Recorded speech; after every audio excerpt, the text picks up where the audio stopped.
مسجد اقصیٰ کا جو مقدمہ ہے، مسجد اقصیٰ کا جو جھگڑا ہے، مسجد اقصیٰ کا جو کیس ہے، اس میں کتنے فریق ہیں؟ آپ نے کبھی اس بات پہ غور کیا ہے؟ اس میں فریق کتنے ہیں؟ مقدمے میں بعض دفعہ کچھ رفیق ہوتے ہیں، کچھ فریق ہوتے ہیں۔ رفیق کہتے ہیں دوست کو، فریق کہتے ہیں مقابل کو۔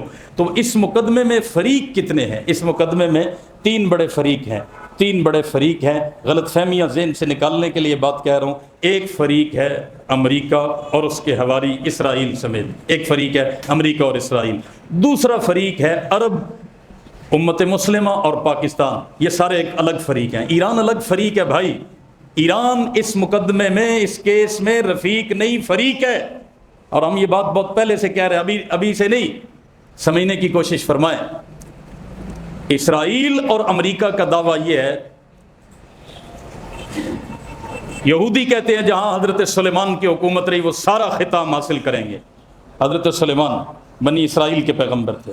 یہودیوں کا دعویٰ یہ ہے جہاں جہاں تک ان کا تخت اور ان کی حکومت رہی، ان کا حکم چلتا تھا، ان کی حکمرانی چلتی تھی، وہاں تک ہم حاصل کریں گے اس رقبے کو۔ اسی کو وہ گریٹر اسرائیل کہتے ہیں۔ ایک بات ایران کیا کہتا ہے؟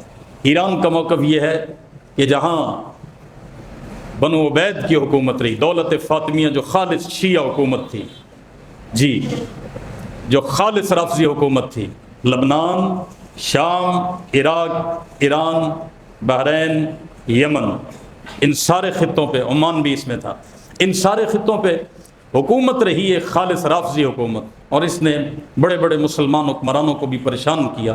اس کا بانی تھا ابو عبید، مصر سے اٹھا اور اس نے دعویٰ کیا میں مہدی ہوں۔ بڑا فرعون دل آدمی تھا، ظلم ڈھائے، اہل سنت کا قتل عام کیا اور ایک خالص بلاک قائم کیا رافضی حکومت کا۔ ایران کا دعویٰ یہ ہے کہ ہم اسی دولت فاطمیہ کو دوبارہ حاصل کریں گے۔ اب جب مقدمے میں فریق ہی الگ ہے تو مجھے بتائے کہ ہمیں خواہ مخواہ کی حمایت کرنا یا اس مقدمے میں آنکھیں بند کر کے پیچھے چل پڑنا جو آپ کے ساتھ مقابل کھڑا ہے، اس کا موقف آپ والا نہیں ہے۔ یہی وجہ ہے اللہ پاک نے ہمارے فوجیوں کو بھی بصیرت دی ہے، جرنیلوں کو بصیرت دی ہے، سمجھ عطا کی ہے۔ ہماری فوج نے ایسے فیصلہ کر لیا کہ ہم سعودی عرب کے ساتھ کھڑے ہوں گے، یہ ہوائی فیصلہ ہے؟ نہیں، یہ فیصلہ بڑا سوچ سمجھ کے ہوا اور اس میں تکوینی امر شامل ہے۔ اللہ پاک کبھی پاکستان کو حرمین کے مقابل نہیں لائے گا، پاکستان حرمین کا محافظ بن کے کھڑا ہوگا۔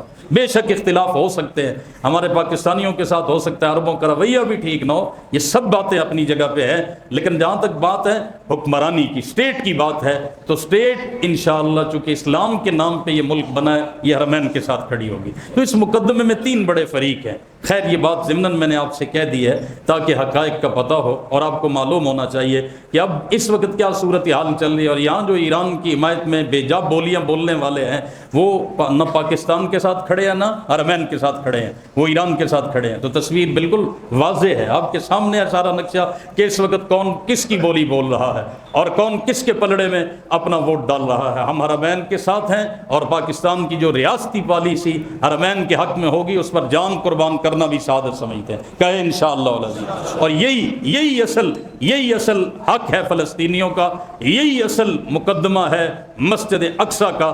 مسجد اقصیٰ کا مقدمہ یوں نہیں کامیاب ہونا کہ آسمان سے گرا کھجور میں اٹکا، یہودیوں سے آپ آزاد کرا لیں اور ایران کے قبضے میں چلی جائے۔ یہ تو وہی ہوا کہ آسمان سے گرا کھجور میں اٹکا، بڑے یہودیوں کے قبضے سے آزاد ہوئی تو چھوٹے یہودیوں کے قبضے میں چلی جائے۔ بات صاف ستھری سی ہے، وہی موقف ہے فلسطینی کا، وہی موقف ہے عرب کا، وہی موقف ہے پاکستان کا، اور وہی رضا ہے میرے اللہ کی، اور اسی پہ انشاءاللہ نتیجہ مرتب ہونا ہے۔ انوار ختم نبوت ٹرسٹ پاکستان